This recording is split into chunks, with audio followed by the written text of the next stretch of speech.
দর্শক, এই মুহূর্তে প্রগতি সরণিতে আছেন আমাদের সহকর্মী আরাফাতুর রহমান। সরাসরি যোগ দিচ্ছেন তিনি। আরাফাত, সড়ক দুর্ঘটনা রোধে মেয়র ও পুলিশের ঊর্ধ্বতন কর্মকর্তারা কি বলছেন?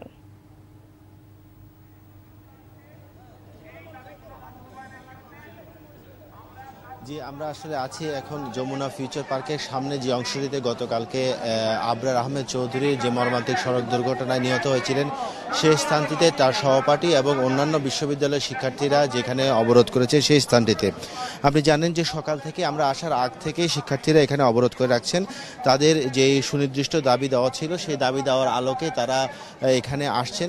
একটু আগে, অর্থাৎ এখন থেকে আধা ঘন্টা বা 40 মিনিট আগে এখানকার মেয়র একটি ফুট ওভারব্রিজ এখানে উদ্বোধন করেছেন এবং উনি বলছিলেন যে এই ফুট ওভারব্রিজের কাজ শুরু হবে এবং ছাত্র শিক্ষার্থীদের দাবি দেওয়া মানা হবে। এর পরবর্তীতে ঢাকা মেট্রোপলিটন পুলিশের কমিশনার এবং বিইউপি অর্থাৎ বাংলাদেশ ইউনিভার্সিটি অব প্রফেশনালের যে উপাচার্য এখানে এসে শিক্ষার্থীদের আন্দোলন উঠিয়ে নিতে বা ওনাদেরকে এই আন্দোলন সরিয়ে নেওয়ার জন্য অনুরোধ করে কিছু কথাবার্তা বলছিলেন, কিন্তু শিক্ষার্থীরা তাদের দাবিতে অটল রয়েছে। আপনারা দেখতে পাচ্ছেন যে যে কোনো এটি হয়তো একটি মরদেহবাহী একটি গাড়িকে ওই অবরোধকারীরা সরিয়ে দিচ্ছেন, মানে অর্থাৎ আচ্ছা হ্যাঁ, আমরা বুঝতে পেরেছি যে একটি লাশবাহী গাড়ি অর্থাৎ মরদেহবাহী গাড়ি যে অবরোধ ছিল সেই অবরোধের মাঝখানে শিক্ষার্থীরা বিশেষ প্রোটোকলের মাধ্যমে আসলে এই গাড়িটিকে সরিয়ে দিল। আচ্ছা, এখানে ঢাকা মেট্রোপলিটন পুলিশের কমিশনার এবং মেয়র চেষ্টা করছিলেন যে অবরোধকারীদের এখানকে অবরোধ উঠিয়ে নেওয়ার জন্য চেষ্টা করছিলেন। ওনারা তাদের বিভিন্ন কার্যক্রমের কথা বলছিলেন, তবে শিক্ষার্থীরা তাদের এই ধরনের কোনো কথা শুনতে রাজি নয়। তারা তাদের দাবি দেওয়া ছাড়া এইখানে তাই অবরোধ উঠিয়ে নিতে চাচ্ছেন না এবং তারা বারবারই যে 8 দফা দাবি, সেই 8 দফা দাবি না মানা পর্যন্ত অবরোধ না উঠানোর কথা বলছেন।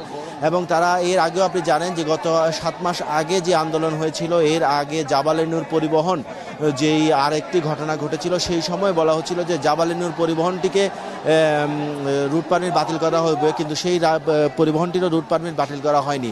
তখনও শিক্ষার্থীরা এইসব কথা বলেও ডিএমপি কমিশনারকে বলছিলেন যে জাবালে নূর পরিবহন কেন এখন পর্যন্ত চলবে।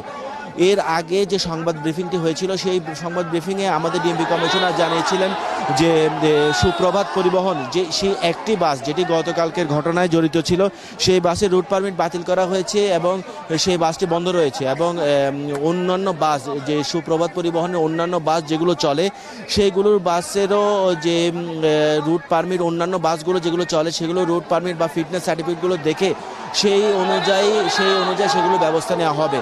এছাড়া ওনারা জানিয়েছেন যে আজকে আপনি জানেন যে ঢাকা যে 6টি ফ্র্যাঞ্চাইজির মাধ্যমে বাস চলাচলের একটি সরকারি সিদ্ধান্ত রয়েছে, সেটি একটি মিটিংও রয়েছে।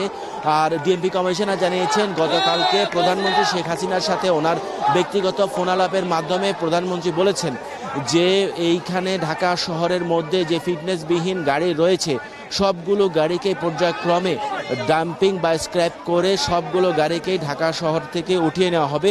তবে ডিএমপি কমিশনার বলছিলেন যে সেই কার্যক্রমগুলো পরিচালনা করতে কিছু সময়ের প্রয়োজন। তবে ঢাকায় এখনও অবরোধ উঠিয়ে নেওয়ার শিক্ষার্থীদের রাজি করানোর বিষয়ে এখনো পর্যন্ত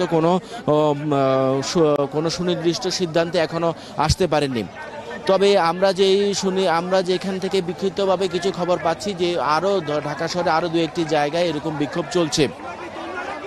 তবে আমরা সর্বশেষ যেটা জানতে পেরেছি যে শিক্ষার্থীরা এই আন্দোলন চালিয়ে যাবেন এবং নিহত আবরার আহমেদ চৌধুরীর এই যে মৃত্যুর ঘটনা, সেই মৃত্যুর ঘটনাকে আর যেন। আরাফাত, আপনাকে ধন্যবাদ। দর্শক, রাজধানী প্রগতি সরণি থেকে জানাচ্ছিলেন আমাদের সহকর্মী আরাফাতুর রহমান।